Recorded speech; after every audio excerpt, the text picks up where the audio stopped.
When Baylor and Texas meet up on this field right here on the banks of the Brazos River Saturday night, it will mark the end of one of the longest rivalries in college football. Let's talk about it.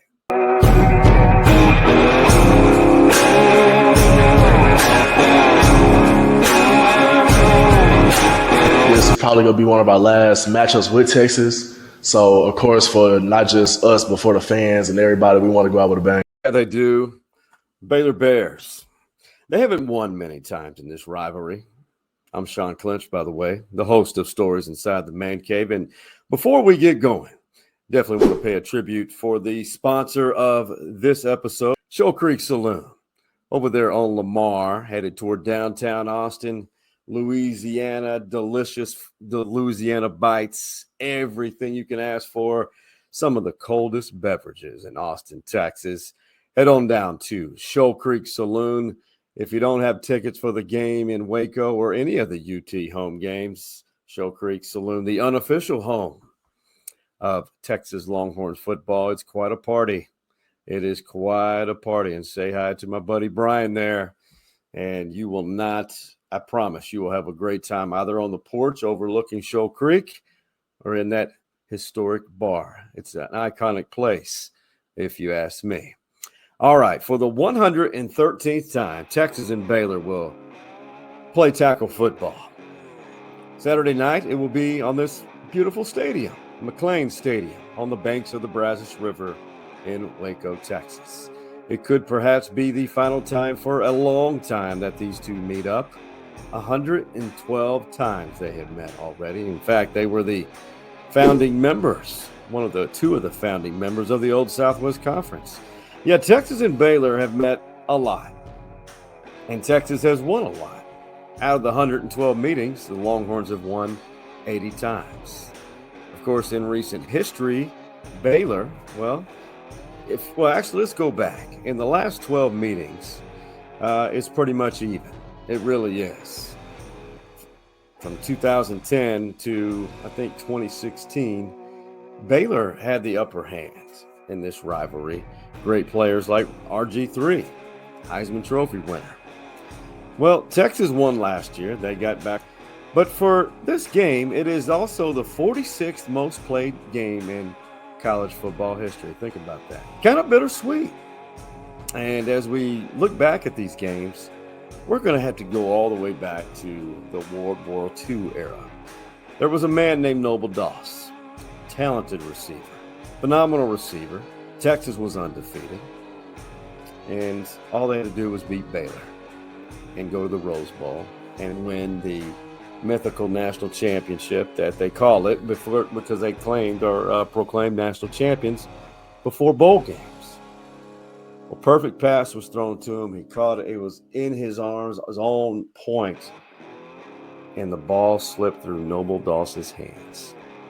He made many catches in his career, but he always remembered that one up until his death.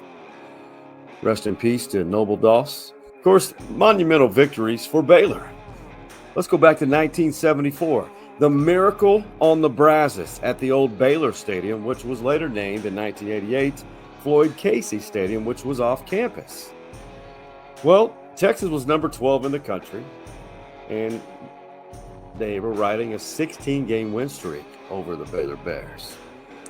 Baylor down 24-7 at halftime, stormed back and won 34-24 Baylor over the Longhorns. 1978, it's known for the worm, the legendary coach, Grant Teaff.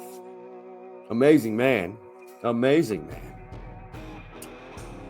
He was in the locker room, and he essentially told the story about two fishermen and essentially told his team that he would eat that worm. And he did.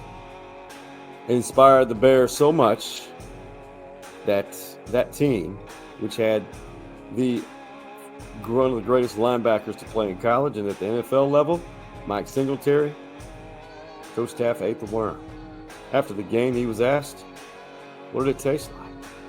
Coach Teaff said, it was pretty good. Let's head to 1989. Texas and Baylor were struggling that year. But Baylor had one of the nation's top defenses. Oh man, I can remember it. Sitting in the north end zone. It was one of the worst days in Texas football history. The Baylor Bears won that game 50-7. 1992. Grant Teff had said he was calling it quits after 21 years as the Baylor Bears head coach and a one-point game at old Floyd Casey Stadium. Baylor, inspired by their Hall of Fame coach, Grant Teff, won that game by a point on a rainy day in Waco, 21-20.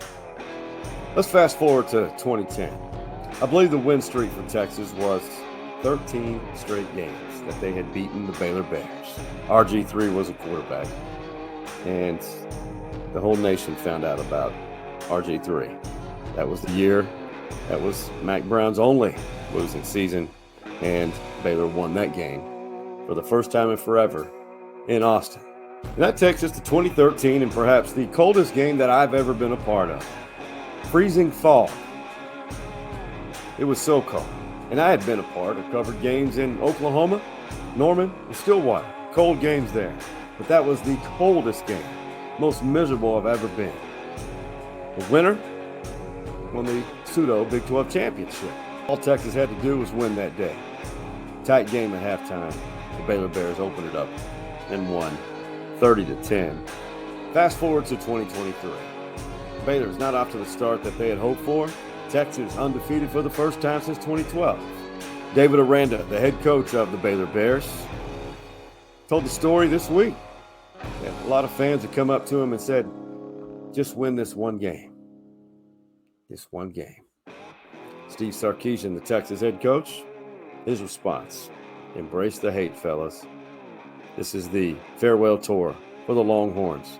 Truly saying goodbye for good to history with all these teams in from the great state of Texas, from the old Southwest Conference days, on the farewell tour to the Big 12, and all the history developed over the years against programs like the Baylor Bears.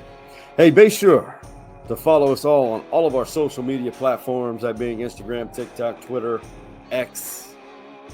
We still call it Twitter, but it's X, Facebook, and YouTube.